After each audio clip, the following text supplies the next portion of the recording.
সম্পূৰ্ণ ৭ মাহৰ মূৰত কলকাতাৰ পৰা ঘৰলৈ যাম সেয়ে একদম পুৰা প্ৰিপাৰেশ্যন চলি আছে ধুনীয়া হয় নিজকে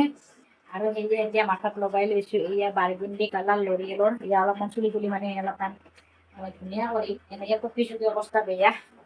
আৰু মানে চুলিবিলাক ইমান সৰু সৰু হৈ গৈছে এনেকৈ ঠাই দি থাকোঁ সেইকাৰণে ভাবিছোঁ অলপমান কালাৰ চালাৰ লগাই ধুনীয়া হৈ যাওঁ ৭ মাহ ঘৰলৈ যোৱাই নাই গতিকে এতিয়া যাম বুলি ভাবিছোঁ আৰু এইফালে আজি বনাই আছোঁ কালাৰো লগাই লৈছোঁ আৰু এইফালে বনাই আছোঁ এয়া পনীৰ মছলা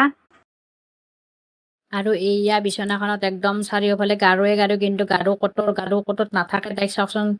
ধুনীয়াকৈ টোপনি মাৰি আছে একদম গা চা ধুই লৈ একদম উল্টি মানে টোপনি মাৰি আছে আৰু এইফালে মোৰ পেকিং একদম সম্পূৰ্ণ হৈয়ে গৈছে তিনিটা বেগ এয়া চাওক ইয়াতে ৰাখি থৈ দিছোঁ এইবোৰ লৈ পেলাই মানে যাব লাগিব আৰু সেয়ে ইয়াতে ধুনীয়াকৈ একদম পেকিং চেকিং চব সম্পূৰ্ণ কৰিছোঁ ৰাতিয়ে মানে গুণ থাকিলে দিনত নোৱাৰি যে ধুনীয়া হ'ল আৰু মানে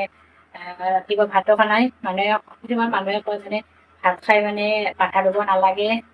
মাতৰ মানে কিবা অসুখ হয় সেইকাৰণে যে ৰাতিপুৱা একো খোৱা নাই এতিয়ালৈকে এতিয়া মা ধুনীয়াকৈ ধুই চুই